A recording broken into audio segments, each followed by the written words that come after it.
সম্মানিত শ্রোতা বন্ধুরা, কাছে এবং দূরে, দেশে এবং প্রবাসে যে যেখান থেকে ভিডিওটি দেখছেন সবাইকে ধন্যবাদ জানাচ্ছি। তো বন্ধুরা, অন্য দিনের মতো আজও একটি নতুন গুরুত্বপূর্ণ ভিডিও নিয়ে আসলাম। তো বন্ধুরা, আজকের এই ভিডিওতে আমরা জানব কিভাবে ঘরোয়া উপায়ে বীর্য গাঢ় বা ঘন করা যায়। অনেক পুরুষই এই সমস্যায় ভোগেন, তবে কিছু সাধারণ খাবার ও অভ্যাস বদলালেই এই রোগ থেকে মুক্তি পাবেন বা এটি ঠিক করা সম্ভব। 1 নম্বরে রয়েছে দুধ ও খেজুর।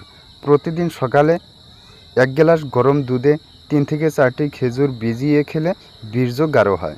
খেজুরে আছে প্রাকৃতিক শর্করা ও খনিজ, যা শুক্রাণু বৃদ্ধি করে। 2 নম্বরে রয়েছে কালো জিরা ও মধু।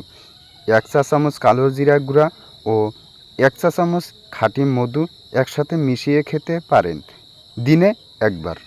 এটি যৌনশক্তি ও বীর্য ঘন করতে সাহায্য করে। পেঁপে ও গাজর, এই ফল ও সবজিতে থাকে ভিটামিন এ ও অ্যান্টিঅক্সিডেন্ট, যা শুক্রাণুর গঠন ভালো রাখে। 5 নম্বরে রয়েছে পানি বেশি পান করুন। শরীরকে হাইড্রেটেড রাখার খুবই জরুরি। কম পানি খেলে বীর্য পাতলা হয়ে যায়। যা থেকে দূরে থাকবেন কিছু বদ অভ্যেস: অতিরিক্ত ধূমপান ও মদ পান, অতিরিক্ত হস্তমিথন, ভেজাল খাবার ও জাঙ্ক ফুড, এগুলো থেকে দূরে থাকুন। নিয়মিত ব্যায়াম করুন, পর্যাপ্ত ঘুম নিন এবং স্ট্রেস কমান।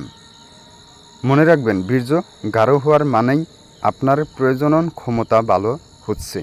তাই এই ঘরোয়া টিপসগুলো নিয়মিত মেনে চলুন। তো বন্ধুরা, এই ছিল আজকের আলোচনা। ভিডিওটি ভালো লাগলে অবশ্যই সাবস্ক্রাইব করবেন এবং পাশে থাকা বেল আইকনটি ক্লিক করে নোটিফিকেশন অল সিলেক্ট করে রাখবেন। তো বন্ধুরা, ভালো থাকুন, সুস্থ থাকুন।